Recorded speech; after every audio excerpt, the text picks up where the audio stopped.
సృష్టికర్త అయినటువంటి చతుర్ముఖ బ్రహ్మ యొక్క సాకార దర్శనం అవడం అంత తేలిక విషయం కాదు. స్థితికర్త అయినటువంటి శ్రీ మహావిష్ణువు యొక్క దర్శనం లభించడము అంత తేలిక విషయం కాదు. ప్రళయకర్త అయినటువంటి మహేశ్వరుని యొక్క దర్శనం లభించడం అంత సుసాధ్యం కాదు. కానీ సృష్టికర్త, స్థితికర్త, ప్రళయకర్త అని నిజానికి ముగ్గురు వేరువేరుగా ఉండరు. ఆ ముగ్గురు కలిపి ఒక్కరే ఉంటారు. ఆ ఒక్కడే ఒక పని చేసేటప్పుడు ఆ వ్యక్తిగా మారుతూ ఉంటాడు. సృష్టి చేసేటప్పుడు ఆయనే బ్రహ్మ అన్న పదవిలో కూర్చుంటాడు. ఆయనే లోకములను నిలబెడుతున్నప్పుడు స్థితికర్త అంటే శ్రీ మహావిష్ణువుగా కీర్తింపబడతాడు. ఆయనే ఎన్ని జన్మలెత్తి, ఎన్నిసార్లు పుట్టి, ఎన్నిసార్లు మరణించినా తన ప్రయత్నం చేత భగవంతుణ్ణి పొందలేక నిరంతరంగా సంసార భ్రమణ తాపోపశమనాన్ని పొందించడానికి ఆయన అనుగ్రహాన్ని కటాక్షించి మహాప్రళయంలో లోకాలన్నింటినీ తనలోకి తీసుకుంటాడు. మీరు ఎప్పుడు ఎక్కడికి వెళ్ళి కీర్తించండి, ఆ రూపం దగ్గరికి వెళ్ళి చెప్పేటప్పుడు మాత్రం తత్వావిష్కారం చేస్తూ ఒక మాట చెప్తారు.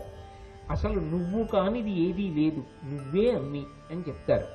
మీరు శ్రీశైలం వెళ్ళారనుకోండి, శ్రీశైలంలో మల్లికార్జున స్వామి వారి దగ్గర ప్రతిరోజు ఉదయం సుప్రభాతం చదువుతారు.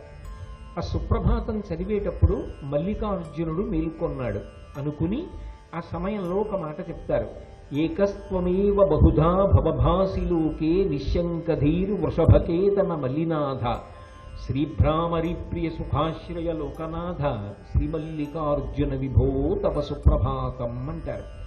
ఏకస్త్వమేవ బహుధా భవభాసి లోకే, యథార్థమునకు ఉన్నది నీ ఒక్కడవే. నీవు ఒక్కడవే ఇన్ని రూపములుగా కనపడుతున్నావు తప్ప ఇన్ని రూపములు లేవు. ఇన్ని రూపములు నీ ఒక్కడివే. ఒక్క బంగారము అనేక ఆభరణములుగా మారినట్టే శివాను ఒక్కడివే ఇన్ని రూపాలు పొందుతున్నావు అంటారు. అదే వెంకటేశ్వర సుప్రభాతంలో వెంకటేశ్వర స్వామి వారి దగ్గరికి వెళ్ళి నిలబడ్డారనుకోండి, ఆయన దగ్గరికి వెళ్ళి ఒక మాట చెప్తారు. ననాథో ననాథ సదా వెంకటేశం స్మరామి స్మరామి. ఓ వెంకటేశ్వర, నీకన్నా నాథుడు ఇంకొకడు ఉన్నాడని నేను అనుకోవట్లేదు. నువ్వే సమస్త దేవతాస్వరూపుడవు, నిన్ను నేను నిరంతరము స్మరించుతున్నాను అంటారు. అమ్మవారి దగ్గరికి వెళ్ళి కనకదుర్గ దగ్గర నిలబడ్డారనుకోండి, ఆవిడిని కీర్తించేటప్పుడు కరాంగుళి నఖోత్పన్న నారాయణ దశాకృతి, అమ్మ నారాయణుని యొక్క దశావతారాలు నీ యొక్క చేతి వేళ్ళు ఇలా అంటే వచ్చాయి. అందుకే నువ్వు అమ్మల గన్నయమ్మ, మొగురమ్మల మూలపుటమ్మ, చాలా పెద్దమ్మ, సురారులమ్మ, కడుపారడి బుచ్చినయమ్మ, తన్ను లోనమ్మిన వెల్పుటమ్మల మనంబున ఉండిడియమ్మ దుర్గమాయమ్మ, కృపాబ్ధినిచ్యుత మహత్వ కవిత్వ పటుత్వ సంపదల్ అంటారు. ఇది భారతీయ సిద్ధాంతానికి ప్రాణప్రదం. మీరు ఏ భగవత్ స్వరూపం దగ్గరికి వెళ్ళి నిలబడినా కూడా ఇది ఇంకొక రూపం కన్నా భిన్నము అని అనరు. ఈ రూపమునందే అన్నీ ఉన్నాయి, అన్నీ ఈ రూపంలోనే ఉన్నాయి అని ప్రార్థన చేస్తారు. నిజానికి అలా ముగ్గురు మూర్తుల యొక్క సమాహార స్వరూపమైనటువంటి పరబ్రహ్మం ఏదుంటుందో అది ఈ భూమి మీద కదలి నడయాడి వెడితే అదే గురువు. అందుకే గురుర్బ్రహ్మ, గురుర్విష్ణు, గురుర్దేవో మహేశ్వర, గురు సాక్షాత్ పరం బ్రహ్మ. ఆ గురువు బ్రహ్మ, ఆయనే సృష్టికర్త, ఆయనే స్థితికర్త, ఆయనే ప్రళయకర్త. ఎలా ఆయన సృష్టి చేశాడు అంటే ఆయన ఏం సృష్టి చేశాడు కాబట్టి బ్రహ్మ అంటారేమో. ఆయన తన వాక్కుల చేత అజ్ఞానాన్నంతటినీ కూడా పోగొట్టి జ్ఞాన జ్యోతిని వెలిగిస్తాడు. జ్ఞానమనబడేటటువంటి ఫలము పండడానికి వీలుగా లోపల అంకురం పెరగడానికి కావలసినటువంటి విత్తనాలు చల్లి మొలకలెత్తిస్తాడు. అందుకే గురుర్ బ్రహ్మ.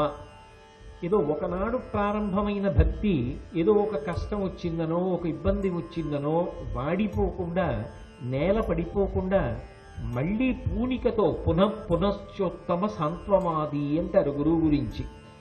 ఎందుకయ్యా భగవంతుడి గురించి బెంగపెట్టుకుంటావు, ఆయన చాలా సులభుడో, చాలా కరుణామూర్తి, బెంగపెట్టుకోకు అని భగవంతుడికి దగ్గరగా శిష్యుణ్ణి నడిపిస్తాడు. నడిపించి ఆ భక్తి మాసిపోకుండా పునఃపునః దానికి నీళ్లు పోసి నిలబెడుతూ ఉంటాడు. భగవత్ కథలను పదే పదే చెప్తూ మంచి మార్గంలో నడిచేటట్టుగా శిష్యులలో అధ్యవసాయంతో కూడుకున్నటువంటి బుద్ధిని నిలబెడతాడు. అందుకని ఆయన స్థితికర్త విష్ణువు, ఆయన ప్రళయకర్త. అజ్ఞానాన్నంతటినీ తొలగించి చిట్ట చివర స్వస్వరూపము దేని వలన ప్రకాశిస్తుంది అంటే గురువు యొక్క అనుగ్రహము చేత ప్రకాశిస్తుంది. అందుకే దేవాలయంలోకి వెళ్ళినప్పుడు అంతరాలయంలో నూనె దీపాలు కానీ నీతి దీపాలు కానీ వెలుగుతూ ఉంటాయి. ఆ వెలుగులో భగవన్మూర్తిని దర్శనం చేస్తారు. ఆ దీపం ఏది అంటే గురువు గారు. ఆ గురువు గారి వాక్కులు, గురువు గారు చెప్పిన మాటలు వినపడకపోతే అసలు భగవంతుడెవరో మనకి తెలిసే అవకాశం ఉండదు. యథార్థమునకు భగవంతుడు ముందు తెలుస్తాడా, గురువు వలన తెలుస్తాడా అంటే గురువు లేనినాడు భగవంతుడు తెలియబడడం. అందుకే గురువు ఆ దీపపు ప్రమిదలో వెలుగుతున్నటువంటి జ్యోతి, ఆ దీపపు కాంతిలో భగవంతుడు కనపడతాడు. ఆయన చూపించిన మార్గంలో ప్రయాణించి భగవంతుణ్ణి శిష్యుడు తెలుసుకుంటాడు.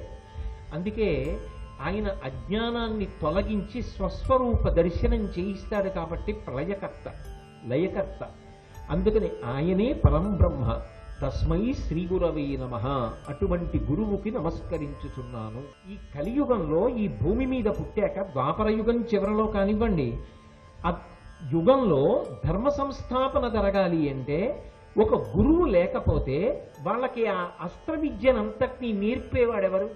ఒకవేళ నేర్పాడు అనుకోండి, దీన్ని ధర్మం కోసం వాడతాం తప్ప మాకు ఎంత శక్తి ఉన్నా సరే ప్రాణం పోయినా మేము దీన్ని అధర్మానికి వాడం అని, ఇంత శక్తి ఉన్నప్పటికీ కూడా దాన్ని ధర్మం కోసం అని చెప్పి నిగ్రహంతో వాడగలిగినటువంటి ప్రజ్ఞ అంకురించాలి అంటే విద్య నేర్పేటప్పుడే ధర్మం మీద ఎంత అనురక్తి కలిగేటట్టుగా మాట్లాడగలిగినటువంటి నైపుణ్యం ఉండాలి.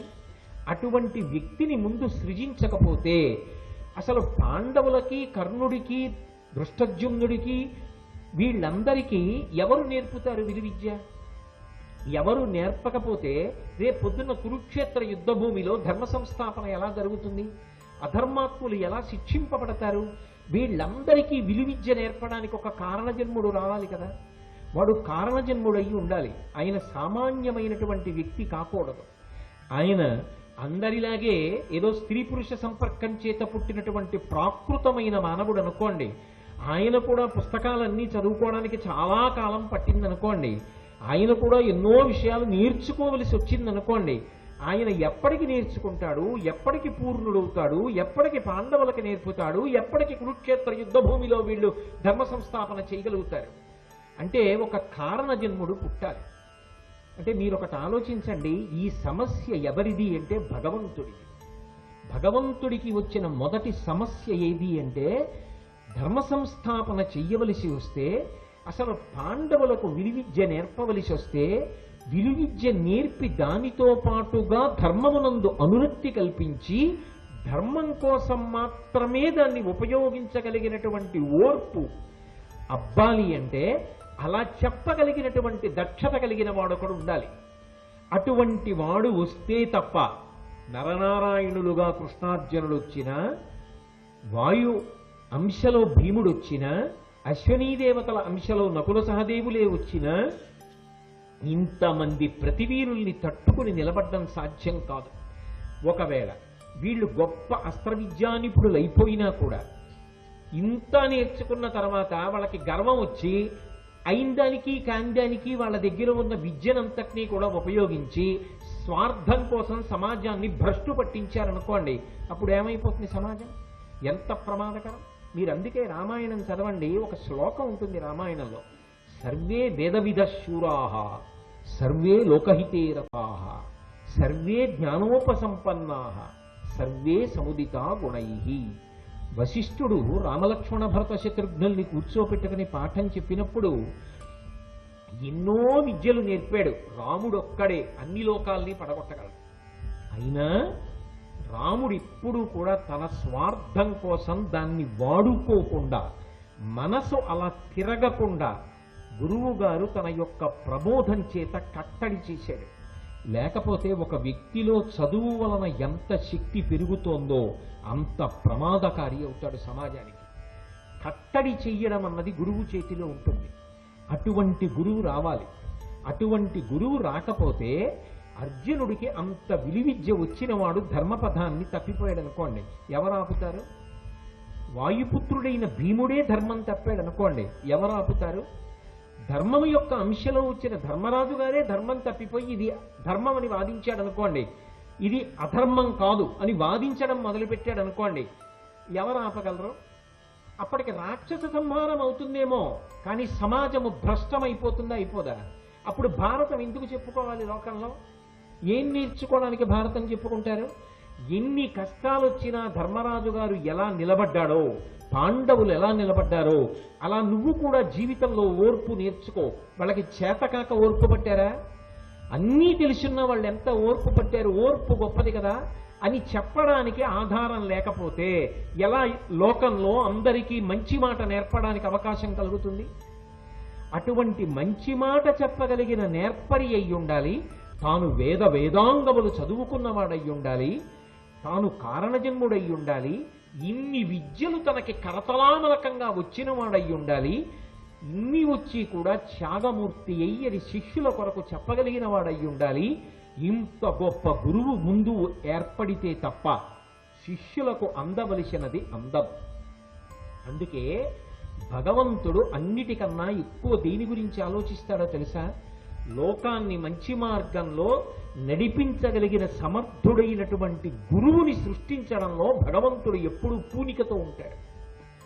ఆ గురువు తన జీవితాన్ని ఆదర్శంగా 10 మందికి చూపి మంచి మాటలతో లోకాన్ని మారుస్తాడు, విద్య నేర్పుతాడు. అలా మహాభారత కాలంలో వచ్చినటువంటి మహాపురుషుడు ద్రోణాచార్యుల వారు. ఆయన పాండవులందరికీ కూడా గురువు. మహాభారతంలో పాండవులకి కృపాచార్యుల వారు కూడా పాఠం నేర్పారు. కానీ పాండవులు ఎప్పుడైనా గురువు అన్న మాట వాడితే దాన్ని ద్రోణాచార్యుల వారికే అన్వయం చేసి మాట్లాడతారు. మహాభారతంలో ద్రోణాచార్యుల వారి యొక్క జీవితాన్ని పరిశీలనం చేస్తే ఒక గురువు అంటే ఎలా ఉంటాడో అర్థమవుతుంది, ఒక శిష్యుడు ఎలా ఉండాలో అర్థమవుతుంది.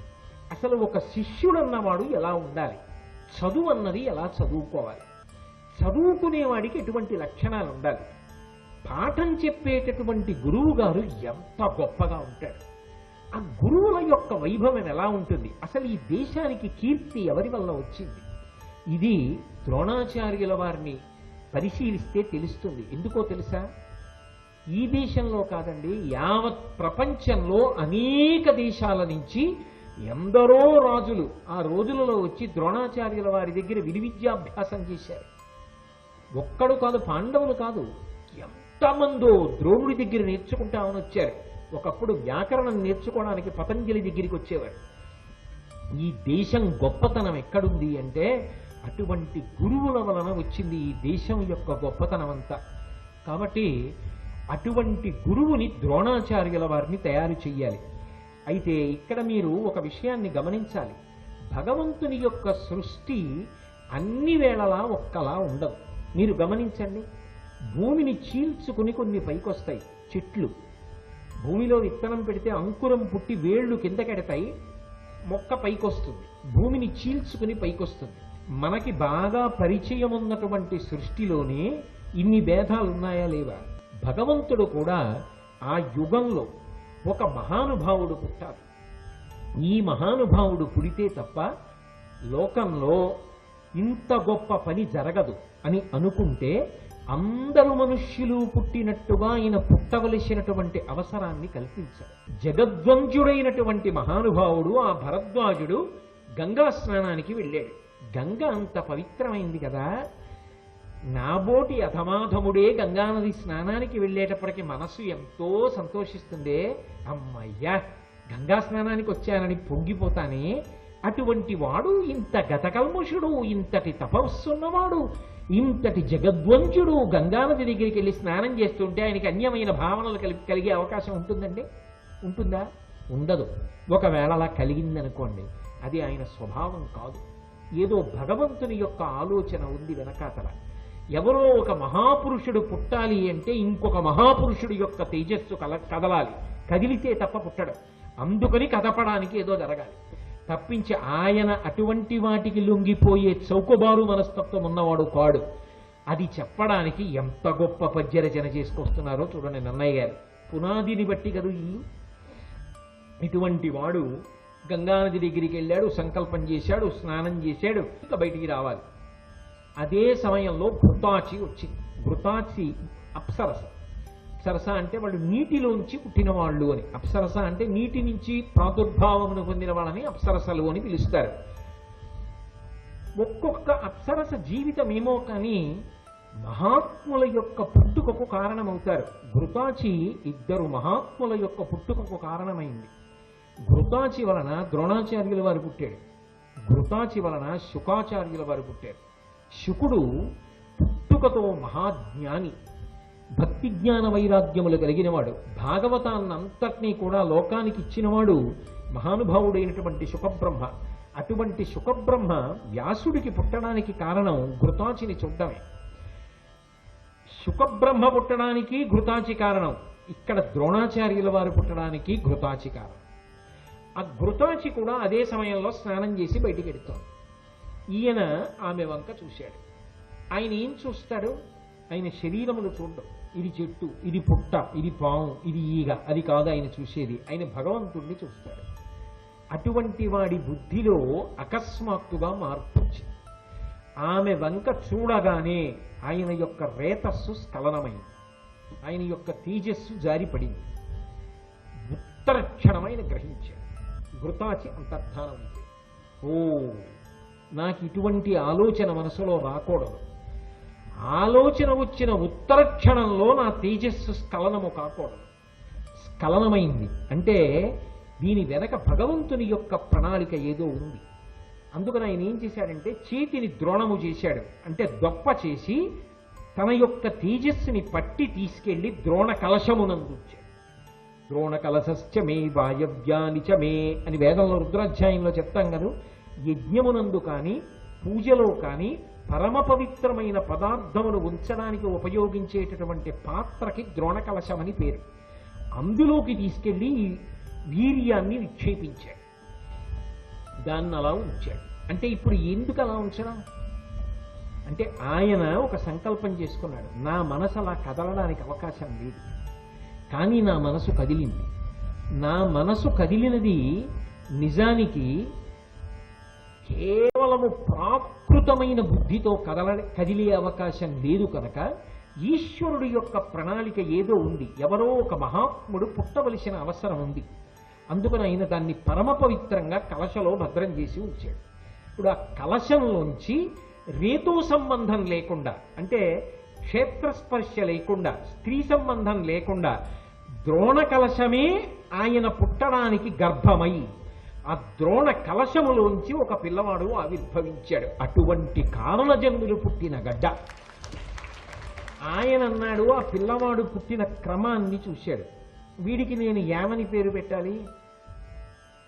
వీడు నా సంబంధం అందా? నాకు అసలు మనసు కదిలే అవకాశం లేదు. అకస్మాత్తుగా కదిలింది భగవంతుని అనుగ్రహం. మాతృ సంబంధం అందామన్నావా? నేను ఇలా కంటితో ఒక్కసారి చూసింది ఘృతాచిని. ఆమె వెంటనే అంతర్ధానమై వెళ్ళిపోయింది.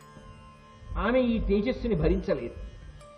భగవంతుని ప్రణాళిక ఏదో ఉందని నేను కలశమునందుంచాను.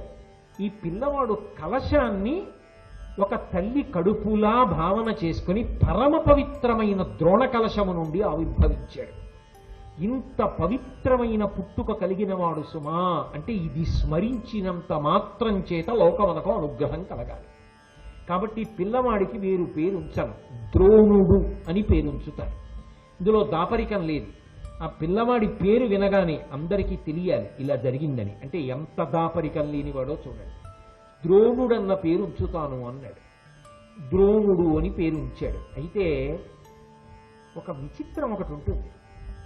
ఈ లోకానికి ఒక లక్షణం ఉంటుంది. దీన్ని మర్త్యలోకం అంటారు. ఎంతటి మహాత్ముడు కానివ్వండి, ఆయన వెళ్ళిపోవలసింది.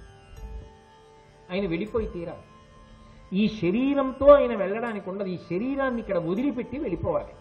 అది శంకరాచార్యులు వారు కానివ్వండి, చంద్రశేఖరేంద్ర సరస్వతి స్వామి కానివ్వండి, రామకృష్ణ పరమహంస కానివ్వండి, వివేకానందులు కానివ్వండి, ఎంతటి మహాత్ముడు కానివ్వండి, ఎప్పుడో అప్పుడో శరీరాన్ని ఇక్కడ వదిలిపెట్టేసి వెళ్ళిపోతారు. మరి మత్స్యలోకంలో గురువు గారిగా ద్రోణుడు వచ్చాడు కదా, ఆయన సాక్షాత్ బృహస్పతి యొక్క అంశ, లేదు శుక్రాచార్యుల వారి అంశారు, ఇద్దరు గురువులే.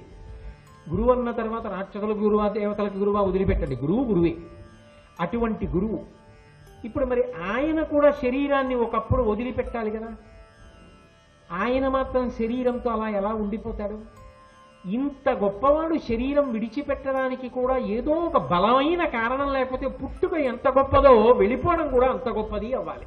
అలా అవ్వకపోతే ఆ జీవితానికి పరమార్థం ఏది? అందుకని అది అందరిలా వెళ్ళిపోవడం ఎలా కుదురుతుంది? అటువంటి మహాత్ముడు అంత గొప్పగా వెళ్ళాలి. ద్రోణుణ్ణి యుద్ధ భూమిలో పడగొట్టగలిగినటువంటి పిల్లవాడు కూడా ఒకటి రావాలి, లేదా అటువంటి పిల్లవాడు పుట్టడానికి కారణమయ్యేవాడు రావాలి. అప్పుడు వాడి వలన ద్రోణుణ్ణి చంపేవాడు రావాలి, అంటే ఆయనకి కొడుకుగా రావాలి. అప్పుడు ద్రోణుడు పుట్టిన రోజునే ద్రోణుడి మరణానికి కూడా కారణం ఏర్పడుతుంది. అప్పుడే జగత్ అంటారు, అప్పుడే మత్స్యలోకం అంటారు. ఇవాళ కొబ్బరి విత్తనంలోంచి పైకి చిన్న అంకురం వచ్చిందనుకోండి, అది కొబ్బరి చెట్టు పుట్టిన రోజు. పుట్టినది అంటే కాలములో ఇంతకు ముందు లేనిది కాలములో ఒక రోజున వచ్చినది. దానికి అర్థం ఏమిటో తెలుసా? అది కాలములో వచ్చింది కాబట్టి కాలములో వెళ్ళిపోతుంది, అది శాశ్వతంగా ఉండదు. దానికి పుట్టినరోజు ఉన్నది, అది ఎప్పుడూ ఉన్నది కాదు, అది ఎప్పుడో ఒకప్పుడు పుట్టింది అంటే అది ఎప్పుడో ఒకప్పుడు వెళ్ళిపోతుంది. అది ఉండేది మాత్రం కాదు, ఆ శరీరము కానీ ఆ రూపములు కానీ అవి ఉండవు. అది మొక్క కావచ్చు, జంతువు కావచ్చు, లేకపోతే శరీరం కావచ్చు, ఏదైనా సరే పుడితే వెళ్ళిపోవాలి. దాని ధర్మం, ఆ ధర్మం నిలబడాలి. అది పరమేశ్వరుడి యొక్క వ్యూహం. అందుకే అన్ని ప్రాణులు వికారం చెంది వెళ్ళిపోతాయి. ఎప్పుడో ఉండాలి ఉండాలని ఎంత ఆక్రోశించినా సరే, ఎంత ఆయన ఉంటే బాగుండని లోకమంతా ఎలుగెత్తి నిలబడినా సరే ఆయన వెళ్ళిపోవలసిందే. ఒక పాండవులు విలువిద్యలో పరమశక్తివంతులు కావాలి అంటే వాళ్ళకి ఆ శక్తిని ఇవ్వగలిగినటువంటి వాడు గురువు.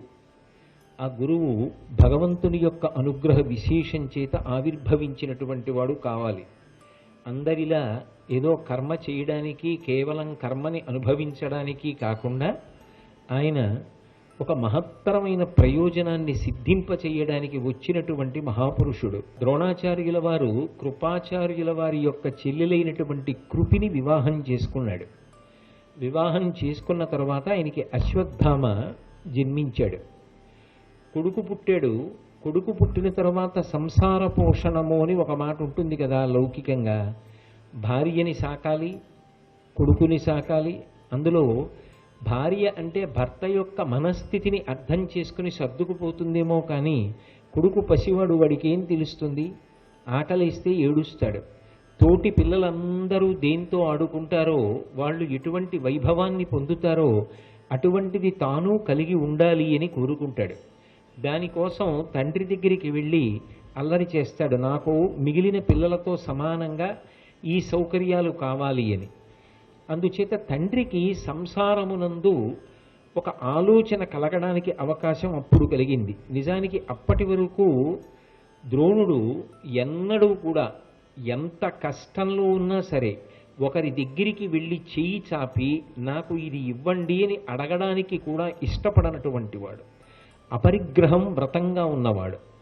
దాని వెనక కూడా చాలా గొప్ప ధర్మాన్ని ఆలోచన చేసినవాడు. వేదాంగములు చదువుకోవడం ఒక్కటే కాదు, ఆ చదువుకున్న దాన్ని త్రికరణ శుద్ధిగా ప్రతి చిన్న విషయంలోనూ ఆచరించడానికి ఉత్సాహం చూపించినవాడు. అందుకే ఆయన బాహ్యంలో ఉన్న దారిద్ర్యం గురించి ఎన్నడూ బాధపడలేదు. శాస్త్ర సంబంధమైనటువంటి విషయముల యందు రమిస్తూ యోగరతో వా భోగరతో వా సంగరతో వా సంగవిహీన యస్య బ్రహ్మణి రమతే చిత్తం నందతి నందతి నందత్యేవా అన్నట్టుగా పరమ సంతోషంతోనే కాలం గడిపేశాడు.